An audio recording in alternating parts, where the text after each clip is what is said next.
For the 2024 draft cycle, we recorded a little over 130 different prospect spotlights.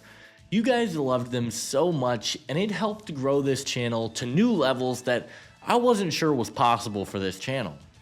Unfortunately, with a few players, they decided to forego the NFL draft and return to school for another season, and that is exactly what happened with today's prospect. Louisville edge rusher Ashton Gillotte was a player who was incredibly dominant for the Cardinals in his 2023 season, and many people thought he would come out of last year's class. He decided to return to school and now has even more hype, and many people believe he could be a pretty high pick in the 2025 NFL draft. In an edge class rich with talent, how high do we see Gillotte get taken in the 2025 draft class? That is what we will be discussing in today's video. But hey guys, if you guys are new to the channel, consider hitting that like and subscribe button. Also, be sure to check out my Patreon page, where for $5 a month, you guys will be given exclusive access to my in-depth draft guide and big board with over 500 prospects and counting. It is some of the best work that I have put together, and if you already enjoy my NFL draft content, I highly recommend checking it out. Leave a comment on this video and let me know which players you guys would be most interested in seeing in a future video, and without further ado, let's take a closer look at Ashton Gillotte. Gillotte really burst onto the scene for Louisville in 2023 and had one of the best seasons for an edge rusher in the country last year. In 610 snaps, Gillotte had 58 total pressures, 9 sacks, 22 tackles, 28 run stops, and 2 forced fumbles on the year. He was dominant and decided to come back to school for another year, where you could argue his 2024 season was even better.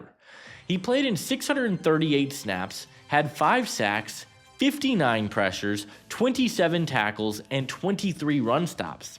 He was a player I liked a lot last year, and he's a player that I think is flying under the radar in this year's class. First and foremost, I really like Gillotte's size. He is 6'3", 275 pounds, which is really good for an edge rusher, but I actually think his size makes him one of the more versatile defensive players in this class. He has played in all sorts of different alignments for the Louisville defense, and I think he could be a very scheme-versatile type of prospect. He has taken snaps in the B gap, he's played off the edge, and has played in a role standing over the tackle. He is a very versatile player who has the size and skill set that I think could translate pretty much anywhere along the defensive line. As an athlete, there are certainly things to like with Gillotte's profile. We mentioned the size, but I think he displayed really good quickness and burst off the line of scrimmage. He had a quick first step to help him get into the backfield quickly, and he did an incredible job of converting that speed into power. He displayed this quickness as both a pass rusher and as a run defender, which I loved to see. He seemed to constantly be in the backfield, wreaking havoc on opposing offenses, and he is a difference maker along the O-line. Lastly, Gillotte is an extremely powerful rusher.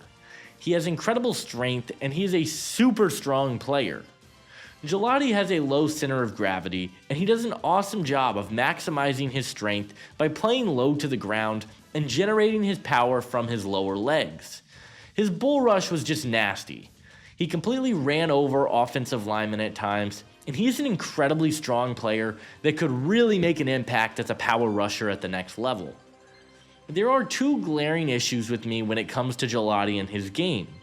The first one is a lack of pass rush moves. He is a very one-dimensional player, and some might even say a one-trick pony. He is so reliant on his power all the time, and he doesn't have many moves in his arsenal.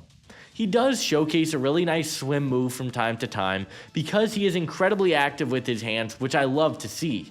But other than that, he didn't really showcase a good spin, he didn't really showcase the ability to go up and under, and I really think he needs to develop more pass rush moves if he's going to be an every down player. The other area that concerns me is his change of direction.